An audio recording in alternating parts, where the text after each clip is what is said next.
ko'mirga o'xshatdingizmi? Lekin bu ko'mir emas. Bu neftni qayta ishlash jarayonida olinadigan eng so'nggi mahsulotlardan biri bo'lmish koks mahsuloti. Assalomu alaykum.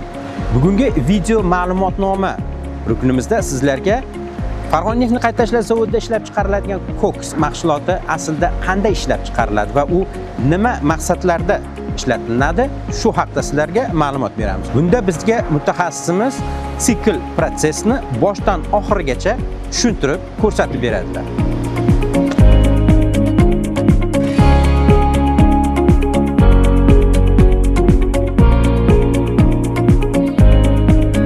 Assalomu alaykum. Men sizlarga koks ishlab chiqarish bosqichlari bilan tanishtiraman. Ushbu bosqichda xom ashyo rezervuar parkidan qabul qilinib olinib, quvurlar orqali qizdirish jarayoniga beriladi. Qizdirish jarayoni issiqlik almashtirgich va pech orqali o'tadi.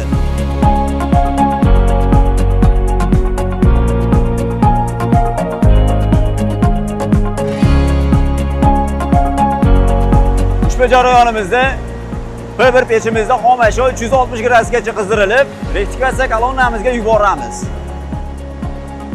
Qizdirilgan xom ashyo rektifikatsiya kolonnasiga beriladi.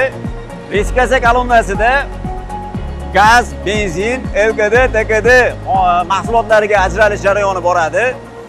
Bundan qolgan qoldiq esa rektifikatsiya kolonnamizning osti qismida keyingi jarayonga o'tkaziladi.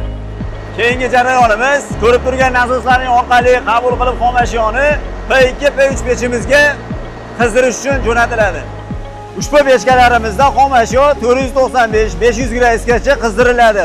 U yerda qizdirilgan xom ashyolarimiz reaktor blokiga keyingi jarayonga jo'natiladi. Arqanda turgan reaktorlarda xom ashyo to'planish jarayoni boradi. Xom ashyo to'plangandan so'ng xom ashyo har va suv bilan sovitiladi. Shu jarayonlarda kokslanish hosil bo'ladi.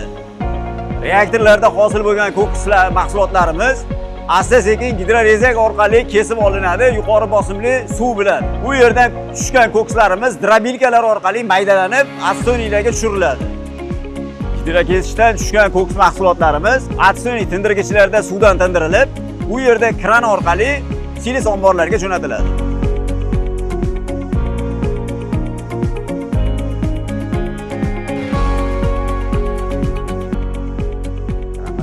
Guvoh bo'lganlaringdek, Mujon aka tushuntirib o'tdilar. Mana shu protsessdan o'tib kelgan mahsulot oxirida koks ko'rinishiga keladi.